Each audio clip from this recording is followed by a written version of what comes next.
I'm trying a different casino today in 7 Mile. Let's hope moving from the ocean to the border changes my fortunes.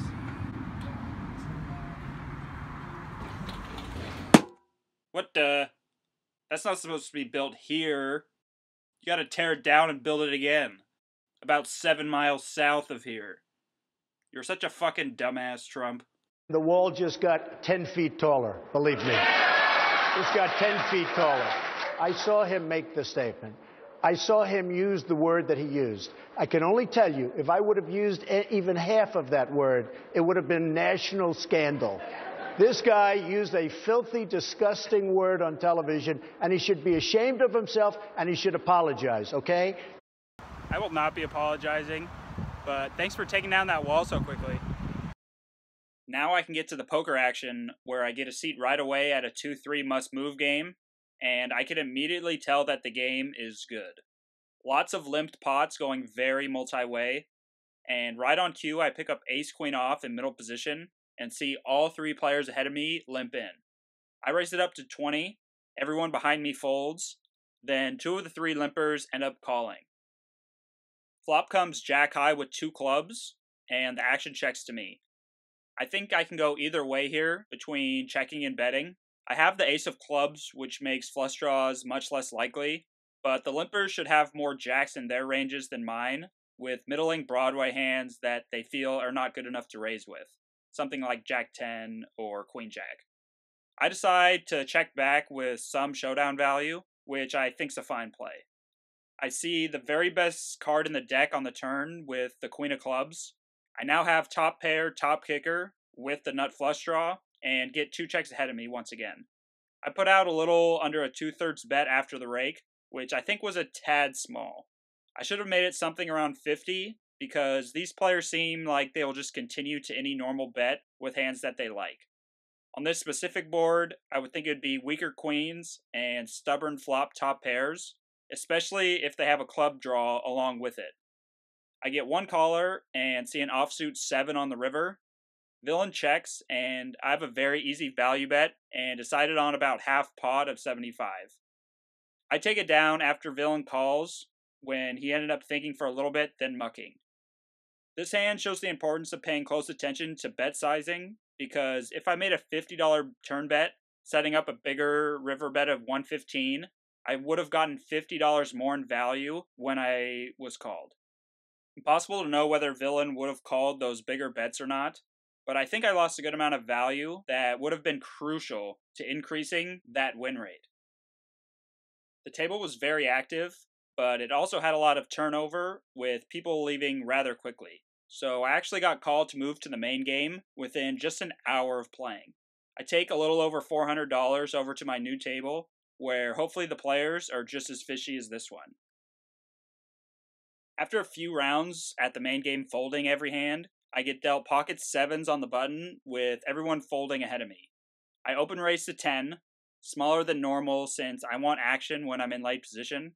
Player in the small blind, who I call calling, because he has been limping or calling raises most hands since I sat down. He ends up calling in this hand also.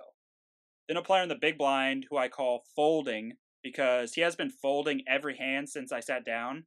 This hand is different though, and he squeezes to 40. It is a pretty small sample size to already tag players as loose or tight preflop, but I'm using the information to put the big blind on a pretty tight range of maybe pocket 9s and higher, ace-king, and ace-queen. I don't want to raise and get it in against that specific range, and I will be able to play in position with a good amount of money behind with a pair, so I decide on a call. I think Villain might slow down with ace-king or ace-queen if he misses, and my hand would be good on the flop, especially if the small blind calls and we go 3 ways to a flop, which I suspect to happen because the small blind seems like he really likes seeing flops. If the aggressor does bet into both of us and I don't hit a set, I will probably give him credit for a big hand and fold, even if the flop's good for my hand. The small blind does call, and we go 3 ways to a flop, which comes out great, 9-9-4 rainbow. I would be in a tough spot if the original raiser bets on this flop, like I mentioned earlier, but he checks, and I feel he would almost always bet an overpair, so I should have the best hand here most of the time. I bet 1/2 pot for 60, looking to either get value from a stubborn ace-king or whatever the small blind might have, or just take the pot down on the flop, which I would also be happy with. The big blind is already looking visually upset and actually stands up like he's ready to leave the table. This to me is pretty bad etiquette because he is making it somewhat obvious to the small blind that he's going to fold, greatly influencing the action. The small blind calls, and the big blind does indeed fold and walks away from the table. He started with a short stack and only has $65 left, so I'm sticking with this hand no matter what, thinking my pocket sevens are in decent shape. A very good card in the third 9 comes. He checks, and I put them all in. He begrudgingly calls, so I feel pretty comfortable thinking I have the best hand. He might have pocket 8s or 10s, but those shouldn't be a huge portion of his range. I flip over my hand, and he immediately starts shaking his head and shows pocket 6s. Almost only counts in horseshoes and hand grenades, so I take a second big pot, and I'm off to a great start. Ace-queen offsuit finds me again. I see under-the-gun limper who I will refer to as sees me, since he made a comment towards me regarding my tight play at the table, so he's seeing me.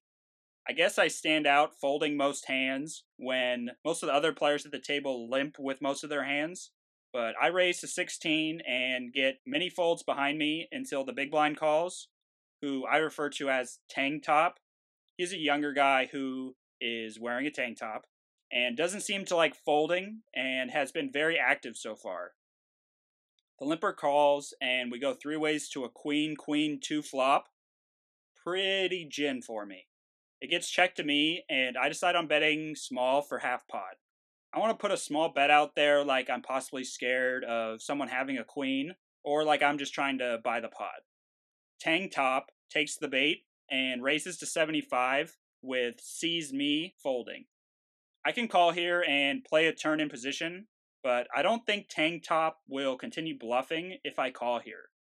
The main hand I'm putting him on is a flush draw, and I don't want him to possibly check fold on the turn when he would have almost certainly called the rest of his shortest stack remaining here on the flop. So I raise to put him all in. He goes somewhat in the tank and ends up calling. Not really sure what he could have since flush draws should call without thinking too much. I flip over my hand right away. The turn looks safe at an 8, and the river actually gives me quads for an overkill, and I'm ready to scoop this pot. Tank Top then actually stands up and frustratingly says, "Look what I had," and flips over pocket 8s for a turn full house.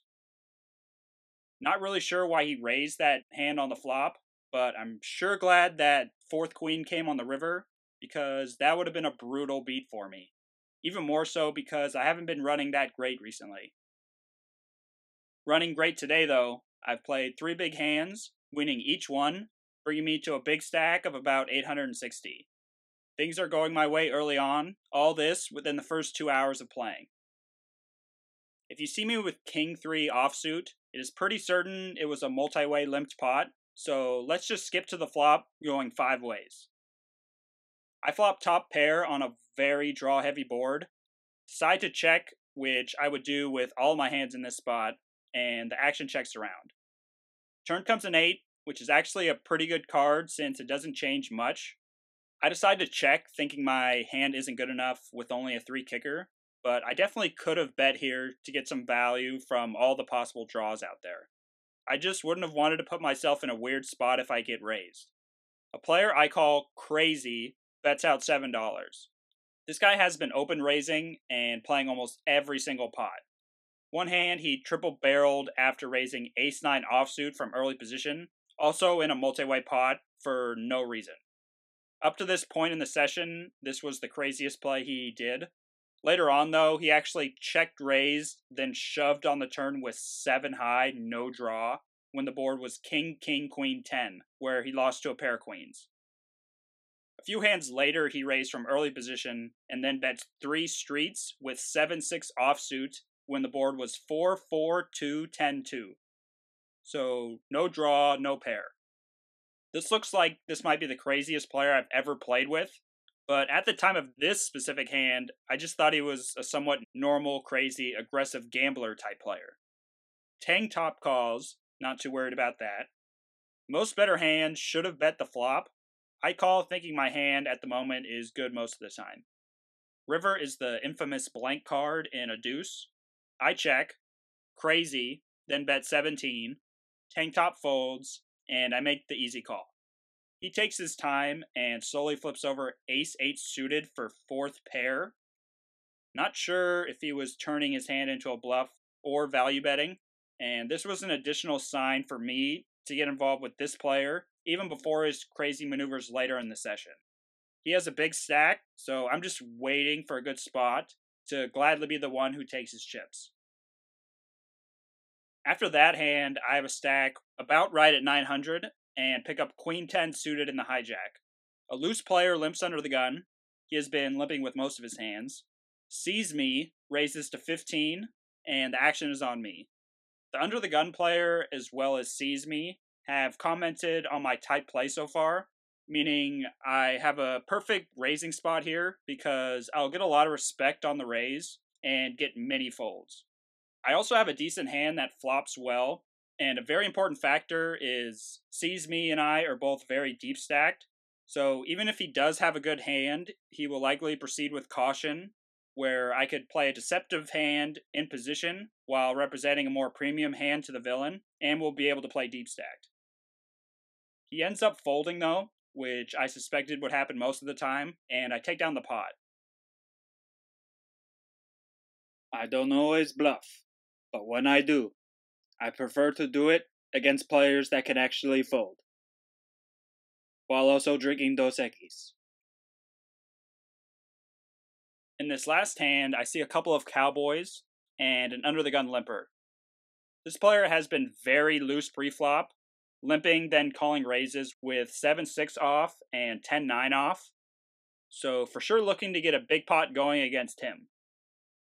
I raise it up to 16 and get one caller in position, who is a short stack that has been guarding it almost with his life during the entire session.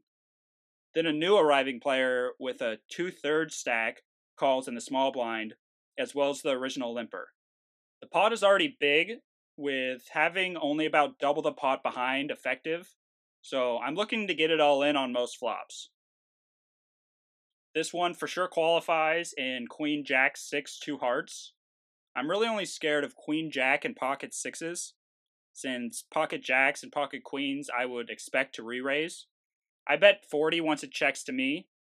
Again, I think I should have made it a bit larger of around 50. I was thinking at the table an opponent should look to go all in with many hands, since the pot is so big, and a smaller bet looks weaker, and I might fold to a raise. But I shouldn't fall into that trap of thinking how I would play a hand, evidenced by both the small blind and limper only calling. Still not too worried, and I think I'm ahead a good amount of the time. Combine that with less than a pot-sized bet left, makes getting it all in on the turn the only option. The turn is an offsuit 7, the new player checks, and the under-the-gun limper shoves all in. He actually did this same type of play with 10-9 offsuit earlier, when he hit top pair on the flop, and then donked into the razor on the flop and the turn when he hit just top pair.